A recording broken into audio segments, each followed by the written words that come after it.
పర్సనల్గా? వీళ్ళకి అన్నీ తెలుసు. వీళ్ళ ముందే నువ్వు మాట్లాడొచ్చు.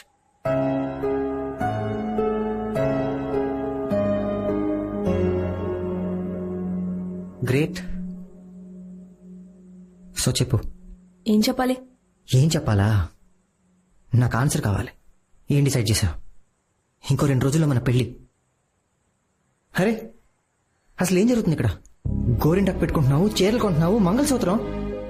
అసలు విజయవాడ ఎందుకు వచ్చావు? Are you out of your mind? నీకు ఈ పెళ్లి చేసుకోవాలని లేదు, రైట్? నువ్వు ఆల్రెడీ డిసైడ్ అయిపోయావు, అవునా? ఆనంద్, ఏంటి ఆనంద్? నువ్వేం చేస్తున్నావా నీకన్నా అర్థమవుతుందా? మన ఇద్దరు ఫ్యామిలీస్ ఈ పెళ్లి జరుగుతుందని ఎంత ఎక్సైటెడ్ గా ఉన్నారో చూస్తున్నావు కదా. ఇదిగో, పెళ్ళంటే షాపింగ్లు చేయడం, వెడ్డింగ్ హాల్స్ బుక్ చేయడం కాదు. 2 ఫ్యామిలీస్ మధ్య ఎమోషన్స్. నువ్వు పెళ్లికి రెడీగా లేవని వాళ్ళకి తెలిస్తే వాళ్ళందరూ ఏమైపోతారో తెలుసా? ఒక్క నిమిషం. ఇది మన లైఫ్, మన పేరెంట్స్ లైఫ్ కాదు. మన ప్రాబ్లం ని మనమే సాల్వ్ చేసుకోవాలి. Of course. నీకు పెళ్లి చేసుకోవాలని లేకపోతే నో అని చెప్పు. మధ్యలో ఈ హైడ్ అండ్ సీక్లు ఎందుకు? అర్థం అవుతుందా లేదా? చూడు ఎలా అరుస్తున్నావో. ఇది వరకు ఎప్పుడూ నువ్వు ఇలా లేవు. ఇప్పుడు నీ రియల్ పర్సనాలిటీ బయటకు వస్తుంది.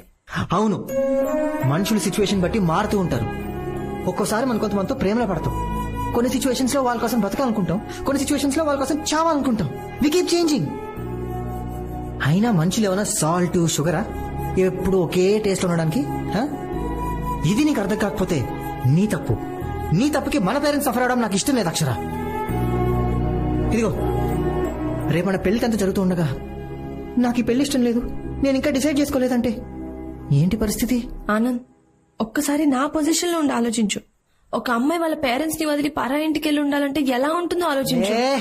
ఆబు, ఈ యావత్ ప్రపంచంలో నువ్వు ఒక్కదాన్ని పెళ్లి చేసుకుంటున్నావా బోడీ? అసలు ఏమనుకుంటున్నావు నువ్వు? మా అబ్బాయిలకి ఏ టెన్షన్ ఉండమనుకుంటున్నావా? ఓన్లీ మీ అమ్మాయిలకి టెన్షన్స్. ఒక్కసారి మా పొజిషన్ లోకి వచ్చి ఆలోచించండి. వన్స్ పెళ్ళయ్యాక మీ రెస్పాన్సిబిలిటీ మాది. మీకేదైనా జరిగితే మీ పేరెంట్స్ కి మేము ఆన్సరబుల్. మొత్తం సొసైటీ క్వశ్చన్ చేస్తుంది మమ్మల్ని. మాకేం తెలుసు ఎటువంటి అమ్మాయి మా ఇంట్లోకి వస్తుందో, మా ఫ్యామిలీతో అడ్జస్ట్ అవుతుందో లేదో, మాలో విడిపోతుందో లేదా, మంచిదా చెడ్డదా, లేక నీలా పిచ్చిదా? ఇలా 1,00,000 ఆలోచనలు, 1,00,00,000 టెన్షన్లు. ఒక్కసారి ఆలోచించు అక్షర. నువ్వు ఇప్పుడు బిహేవ్ చేస్తున్నావే, అలా నేను బిహేవ్ చేస్తుంటే నువ్వేం చేసేదానివి? ఏం చేసేదానివి?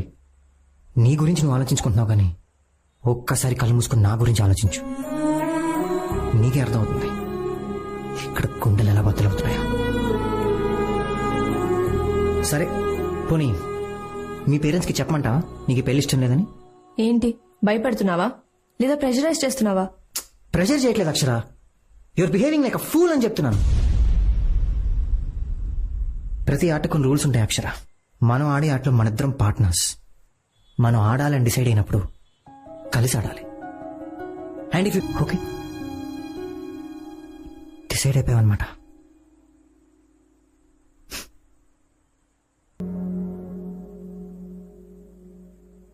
తన తప్పుకి నేను క్షమాపణ చెప్తున్నాను బాబు. అంకుల్, మీరెందుకు సారీ చెప్తున్నారు? మీ తప్పు కాదు అంకుల్, మీరు సారీ చెప్పకూడదు. మా తప్పు కాకపోవచ్చు, కానీ మా కూతురు చేసింది కదా బాబు. లేదంటే యాక్చువల్లీ తన మిస్టేక్ కూడా కాదు. తను ముందే చెప్పింది మనం పెళ్లి చేసుకోవద్దు, ఇక్కడతో ఆపేద్దామని. తప్పు నాది కూడా ఉంది. తను ఓపెన్ గా వద్దని చెప్పినా నేనే కొంచెం ఓవర్ కాన్ఫిడెంట్ గా ఉన్నాను. తనని మళ్ళీ నా దారిలోకి తెచ్చుకోవచ్చు అనుకున్నాను. అంత సెట్ అయిపోతుంది అనుకున్నాను. కానీ నేను అనుకున్నంత ఈజీగా ఏది జరగలేదు.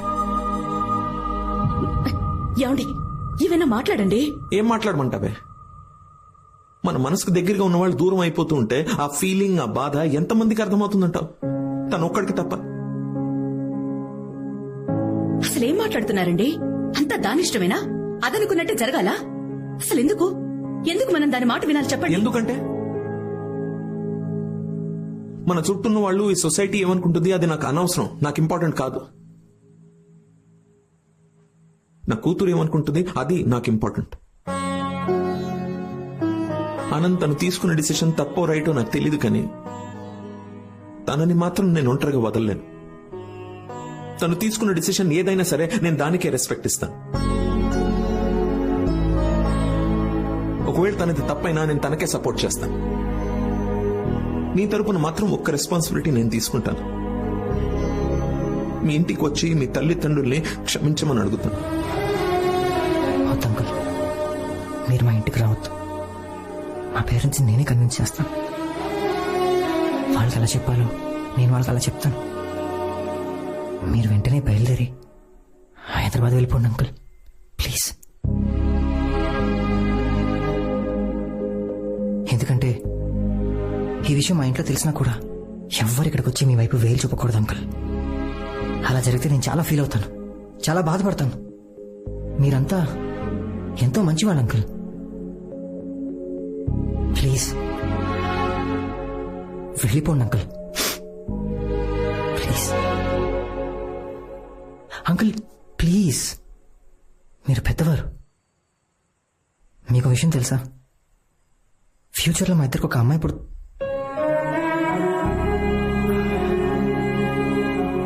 ఫ్యూచర్లో నాకు ఒక అమ్మాయి పుడితే తను ఇలాంటి డిసిషన్ తీసుకుంటే నన్ను నమ్మండి అంకుల్, నేను తనకి సపోర్ట్ చేస్తాను.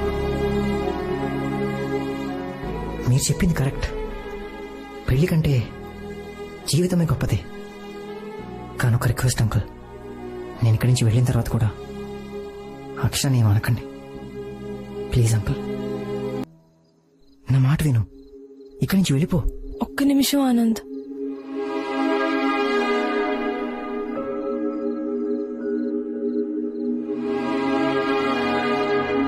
నీకు ఆనంద్ చెప్పే ఉంటాడు ఈ పెళ్లి జరగట్లేదని.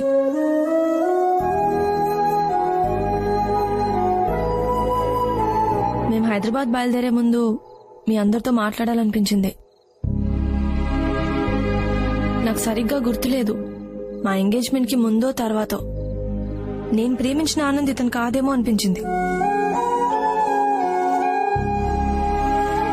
తను చాలా మారిపోయాడు అనిపించింది. నాకు స్టేజ్ లో భయం వేసింది ఆంటీ. రేపొద్దున పెళ్ళాక ఇంకా మారితే నా పరిస్థితి ఏంటనిపించింది. అందుకే ఈ పెళ్లి నుంచి విత్డ్రా అయిపోవాలనుకున్నాను. అయిపోయాను. ఎందుకంటే మనకి లైఫ్ లో జరిగిన ఎక్స్పీరియన్సెస్ వల్ల మనం చాలా జాగ్రత్తగా ఉండాలనుకుంటాం. అలాంటప్పుడే మన కన్ఫ్యూజన్ మొదలవుతుంది. ఆ కన్ఫ్యూజన్ నుంచి ఇన్సెక్యూరిటీ మొదలవుతుంది. నాకు అదే జరిగింది. బామ్మా, నీకు తెలుసా నీ మనోడు ఒక హోప్లెస్ ఫెలో. వాడు టూ మచ్. తను పెద్ద హీరో అనుకుంటాడు. తను తప్పు చేసిన వాళ్ళకు కూడా ఇంకో ఛాన్స్ ఇద్దాం అంటాడు. అవతలి వాళ్ళు తమది తప్పు అని తెలుసుకునేంత వరకు కూల్ గా కామ్ గా వెయిట్ చేస్తాడు. నాలాంటి ఇండెసిసివ్ కన్ఫ్యూజ్డ్ అమ్మాయి కూడా ఛాన్స్ ఇచ్చాడు. చాలా పేషెంట్ గా వెయిట్ చేశాడు. ఆ టైంలో నేనేం చేశాను తెలుసా? ఆనంద్ చేసిన తప్పుల గురించి ఆలోచించాను. కానీ తను నా గురించి, నా ఫ్యామిలీ గురించి, మాకు పుట్టబోయే పిల్లల గురించి ఆలోచించాడు. తనంత పాజిటివ్.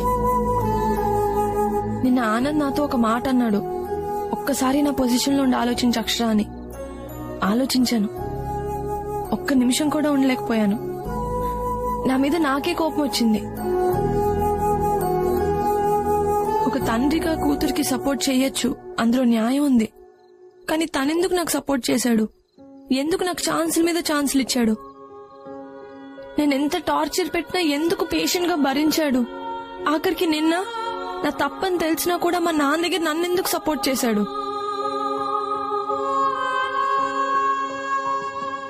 ఇంతకన్నా మంచోడు నాకు ఎక్కడ దొరుకుతాడు?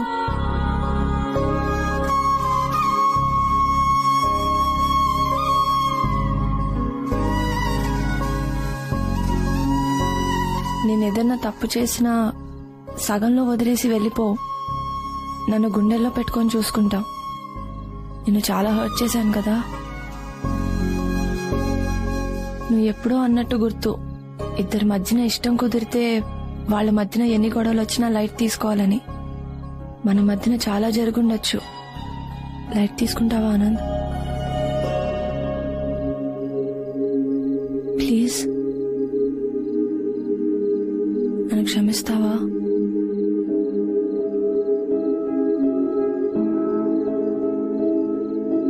నేను నీ అంత గొప్ప రైటర్ని కాదు, కానీ నాకు తోచింది చెప్తాను. చిలకలు ముద్దు పెట్టుకుంటే శబ్దం రావచ్చేమో, కానీ మన ఇద్దరి మధ్యన నిశ్శబ్దమే సంగీతం. నేను మాటే అవ్వచ్చు ఆనంద్, కానీ నువ్వు అందమైన పాట. నేను కలయి ఉండొచ్చు, కానీ నువ్వు కళ్ళ ముందు కనిపించే నిజానివి. నువ్వు అన్నట్టు నేను అరిగిపోయిన టేప్ రికార్డర్నే. ఎప్పుడు I love you, I love you, I love you అంటూ ఉంటాను.